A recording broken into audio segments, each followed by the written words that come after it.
दादीश्री, आपने क्यों कष्ट किया? मुझे बुला लिया होता। चिरंजीवी हो,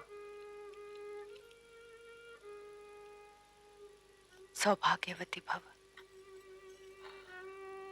माते, नंगे पांव? हाँ पुत्री, व्यास कहते हैं कि मेरे हस्तिनापुर में रहने के दिन समाप्त हुए। मैं अंबिका और अंबालिका को लेकर उनके साथ वन में जा रही हूँ। क्या क्या हमसे कोई भूल हो गई है? नहीं, अभी तक तो नहीं हुई। हमारा अहोभाग्य कि ऋषिवर पधारे हैं। जैसे तुम सबकी पदचाप पहचान लेते हो पुत्र, भगवान करे कि तुम आने वाले कल की भी चाप पहचान सको। ये अभागा धृतराष्ट्र किसी की चाप क्या पहचानेगा? घटना या दुर्घटना के लिए भाग्य को आरोपित करना छोड़ो पुत्र, क्योंकि यदि भाग्य ही सब कुछ हो तब तो कर्म का कोई अर्थ ही नहीं हुआ। जो कुछ होता है उसके लिए स्वयं मनुष्य ही उत्तरदायी है।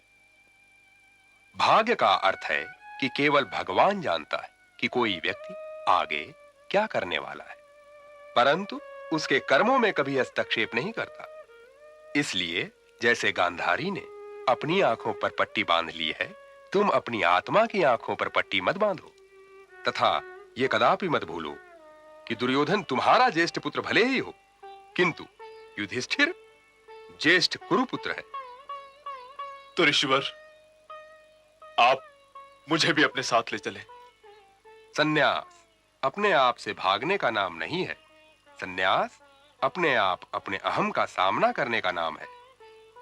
यदि बन सको तो गृहस्थ आश्रम के सन्यासी बनो। गृहस्थ आश्रम के सन्यासी? हाँ, इसका अर्थ है कि जो वस्तु तुम्हारी नहीं वो वस्तु तुम्हारी नहीं है, और इसका तुम्हें ज्ञान होना चाहिए। चलिए माता। पुत्र धृतराष्ट्र। जी माते। मैं पांडु पुत्रों को तुम्हें सौंप रही हूँ। क्षण भर के लिए भी उनकी ओर से ध्यान ना हटाना। वे तुम्हारी अनुज पांडु की धरोहर हैं। उन्हें प्यार से पालना। यदि हट करें तो उन्हें झिड़की ना देना। उन्हें स्नेह से समझा देना, और वो बड़े हो जाएं तो उन्हें उनका अधिकार दे देना। और इसका ध्यान रहे कि उन्हें अपना उत्तराधिकार मांगना ना पड़े, क्योंकि उत्तराधिकार मांगने से मनों में दरार पड़ जाती है। और ये ध्यान रहे कि दुर्योधन तुम्हारा पुत्र है और ये पांचों पांडु महाराज के पुत्र हैं। पुत्री गांधारी, मैं हस्तिनापुर को धृतराष्ट्र को सौंप रही हूं, और धृतराष्ट्र को तुम्हें इसका हाथ थामे रखना। सौभाग्यवती भव। भगवान तुम्हें न्याय करने की शक्ति दे। तुम यही ठहरो। गांधारी, तुम हमें हमारी सीमा तक छोड़ने आओ।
बस गांधारी, इस चौखट पर हमारे साथ आने की तुम्हारी सीमा समाप्त होती है।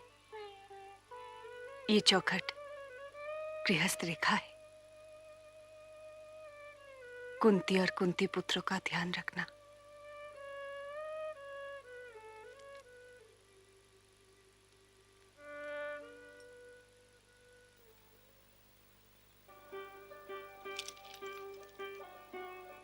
भीष्म, अब मैं तुमसे भी विदा लेती हूँ। मैं भी आपके साथ चलूंगा माते। मुझे भी अपने साथ चलने की आज्ञा दीजिए। मैं तुम्हें कोई आज्ञा कैसे दे सकती हूँ पुत्र? तुम तो कुरु सिंहासन से बंधे हुए हो। यही तुम्हारा संन्यास है, यही तुम्हारी तपस्या। परंतु कुरु सिंहासन तो अब चहुं ओर से सुरक्षित है माते। क्या तुमने भविष्य में झांक कर देख लिया गंगा पुत्र? ये न भूलो कि तुम्हें इच्छा मृत्यु का वरदान मिला है, इच्छा जीवन का नहीं।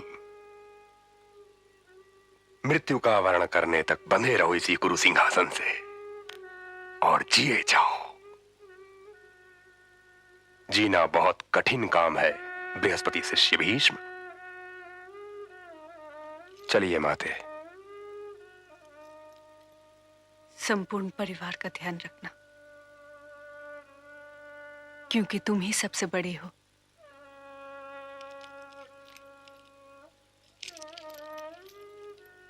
आयुष्मान भव।